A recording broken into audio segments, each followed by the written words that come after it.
Don's flight out of Madrid was pushed back 6 hours because of a plane problem. What was supposed to be a late-night departure turned into a very early morning one. At 11 p.m. he sent Marina a quick message from the hotel near Atocha station, "Still here. Flight not until morning now. Room at NH Collection. Any chance you're free?" Her answer arrived almost instantly, 20 minutes. She appeared in the lobby wearing the same white sundress from their day together, now topped with a light denim jacket against the cool night. Her dark curls were a little wild from the walk, and her eyes lit up the moment she saw him. "You stayed," she said, stopping in front of him with a soft smile. "Couldn't leave after today," he answered honestly. She lifted a small paper bag. "I brought something sweet." The warm smell of cinnamon and sugar escaped as she opened it. Churros and thick hot chocolate from San Guines. "They're still open late." I hurried. Don smiled. "You ran across the city for churros." "For us," she said simply. They rode the elevator to the 7th floor without saying much, just standing close, the bag rustling softly between them. In the room, Don flicked on the small bedside lamp. The space felt cozy, big bed with white sheets, a tiny balcony showing rooftops and the faint lights of the city. Marina slipped off her sandals and sat at the round table by the window. "Come sit."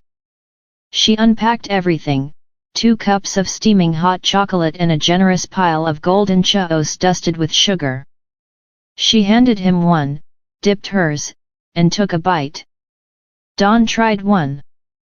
Warm, crisp outside, soft inside, the chocolate thick and perfect. For a minute they just ate quietly, enjoying the simple treat and the quiet of the night. "Much better than airport food," he said, wiping sugar from his lip. "Much better company too," she replied, her eyes meeting his with that familiar playful spark. They finished the churros slowly, sharing the last bites, laughing when sugar ended up on their noses. She told him stories about Sunday mornings at her grandmother's house, the whole kitchen smelling like cinnamon. He talked about cold New York winters and how he sometimes missed cities that stayed warm. When the cups were empty and only crumbs remained, Marina walked to the balcony doors. Don followed. The night air was fresh, carrying faint sounds of laughter from somewhere far below. She leaned on the railing. He stood beside her, their arms touching lightly. "You really leave at dawn?" she asked softly. "First light, yet." She turned to face him. The city glow touched her face like a gentle spotlight. "Then we still have a few hours," she said. He nodded.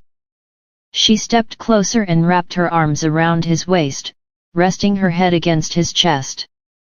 He held her gently, feeling her breathe, feeling the quiet rhythm of the moment. They stood there a long time, long enough for the sky to start turning from black to deep blue, then soft pink at the edges. Eventually she looked up at him. "I don't want to close my eyes," she whispered. "Me neither." She took his hand and led him back inside. They sat on the edge of the bed in the warm lamplight, just looking at each other, memorizing faces and small details. Then she leaned in and kissed him, slow, gentle, full of everything they felt but hadn't said. They kissed quietly, pausing to talk in low voices about silly dreams, places they wanted to visit one day, what kind of little balcony garden they'd keep if they ever shared a home, how they both loved sunrises even if mornings were hard. Time slipped away. The sky outside turned rose gold. His phone alarm chimed at 5:45. They stayed still for a long moment. Finally Marina sat up, hair messy, eyes shining. "I'll walk you down to the taxi," she said. In the lobby the night staff barely glanced up. Outside, the street was calm, the waiting cab's engine humming softly. At the curb she hugged him tightly, face against his shoulder. "Message me when you land," she murmured. "I will. And tomorrow. And the day after.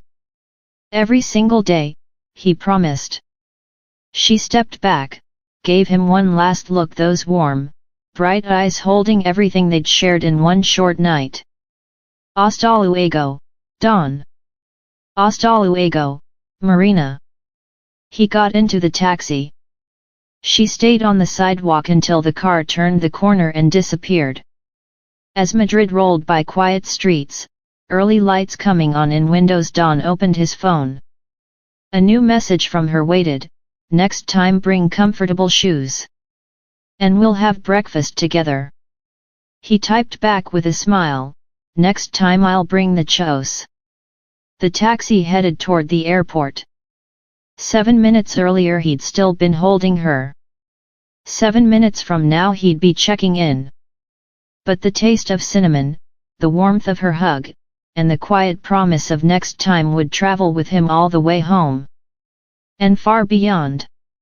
Don's flight was pushed back 6 long hours. The hotel room felt too quiet, too empty, and the thought of leaving without seeing her again hurt more than he expected. At 11 p.m. his fingers hesitated before he sent the message: "Still in Madrid. No flight till morning. Room at NH Collection near Atocha. Marina. I'm not ready to say goodbye yet. Are you still awake?"